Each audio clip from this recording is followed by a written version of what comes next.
lives of cartoon characters. Psychiatrist to the animated stars.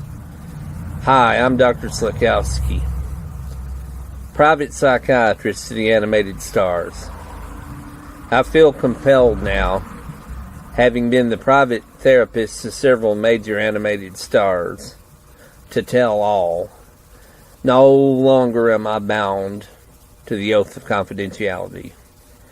Enough time has passed that many of these figures are either retired or no longer in syndication, so my oath of confidentiality can be set aside. I want to start with Wilma. I don't think Fred knew she was having an affair with Barney. God knows it would have broken Betty's heart had she found out. But as they have all gone their separate ways, I feel safe in revealing it now. Then there was Felix the cat. Poor Felix. Only the producer and director realized when he reached into his bag of tricks it was for a flask of vodka. Felix's drinking problem was kept hush-hush back then. Couldn't have millions of kids thinking that their favorite cat was a lush. And oh my goodness, I have nothing but sympathy for Popeye. Popeye the sailor.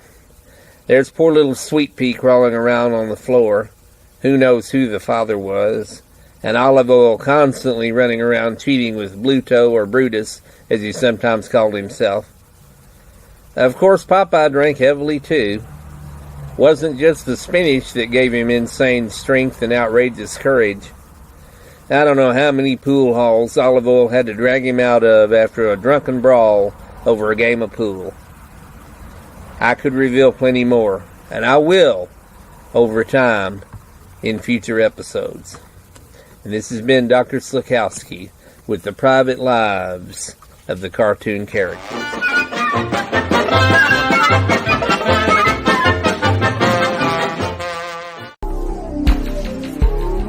Private lives of cartoon characters.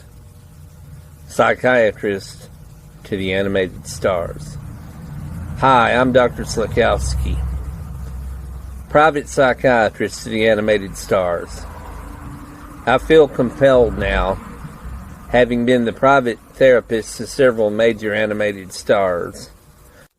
Since I have retired, and most of the animated stars are either dead or no longer in syndication, I am now able to reveal some of these long hidden secrets. In looking back through the file of Popeye the Sailor, who was one of my longest patients, I might add, I'm reminded of one especially horrific incident in which Popeye was out with a baby buggy pushing Sweet Pea along. He was walking, and of course Popeye had the ability to daydream, to just completely close out the rest of the world. He could lose himself in a daydream, and on this particular occasion this happened. Popeye was daydreaming so intensely that Sweet Pea actually got out of the baby cart and was down on the ground. Now, of course, Popeye quickly recovered Sweet Pea and put him back in the baby cart, but this is just one of the examples of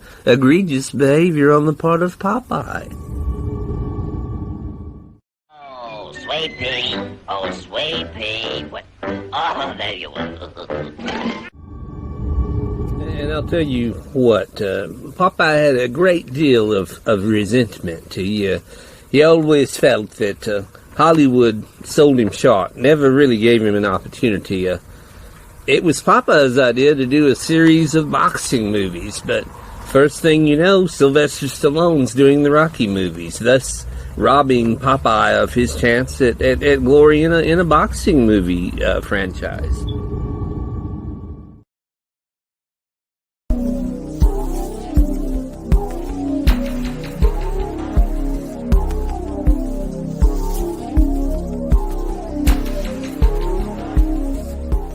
I'm back.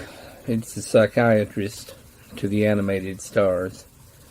Most of them, of course, are no longer in syndication, and so, having retired, I'm now freed from my obligations of confidentiality. And I want to talk a minute about Popeye. he began to drink very, very heavily.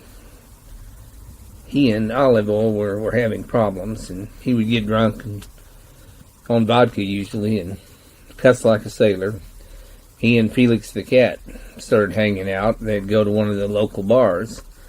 I remember coming in one night after a frantic call from Olive Oil, and I went to this one particular bar, and there was Spencer Tracy and Humphrey Bogart sitting at one end of the bar having a nice pleasant drink, and at the other end Popeye was half passed out, and Felix the cat was helping to prop Popeye up. And I looked at the contrast between the two different stars, and it was amazing. And then I want to talk for a minute about Woody Woodpecker. Yeah, he had a bipolar disorder. He was manic most of the time. I think that came out even in the Woody Woodpecker cartoons, and for a while he started carousing around and roaming the bars at night with Heckle and Jekyll.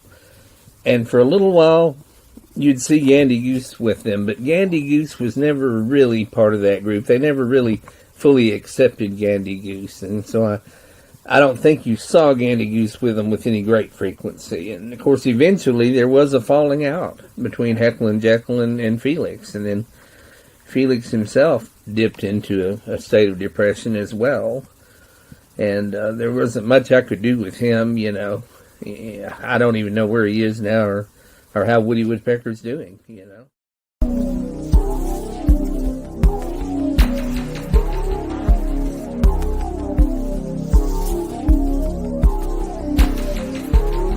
as psychiatrist to the stars, and in particular in reference to Popeye, I want to talk about repressive times. The time when Popeye and Olive Oil were active, the society was repressive. There was a level of societal repression. I mean, there you have little Sweet Pea on the ground, and neither Popeye nor Olive Oil, would admit to being the parents. I mean, this is the bastard offspring of Popeye. An out-of-wedlock pregnancy that Olive Oil had. I mean, obviously, Popeye was Olive Oil's significant other, and it was obvious that he attempted to be a male role model. He tried his best to be a role model for Sweet Pea, in spite of his drinking problems. And, of course, he hit the spinach a lot, too, because he would get anemic, from the heavy drinking, and then the spinach would boost him back up. But the point that I'm trying to get across is that in spite of all of the testosterone that, Popeye exhibited all the time, he fought in every episode, usually with Bluto or Brutus or whoever the villain of the moment might be. But here you've got this little baby, Sweet Pea. Nobody, not the directors, not the producers, Hollywood, nobody wanted to admit, not even the American public, didn't want to deal with the fact that here you've got the out-of-wedlock child of Popeye and Olive Oil. So it was just denied. Let's just say that it's Uncle Popeye. Let's just say that Olive Oil is babysitting this child. And so there was a cover-up. It was never publicly admitted that Sweet Pea was in fact the child of Popeye and Olive Oil. So that's how times have changed. And times have changed since the days when Popeye and Olive Oil were active.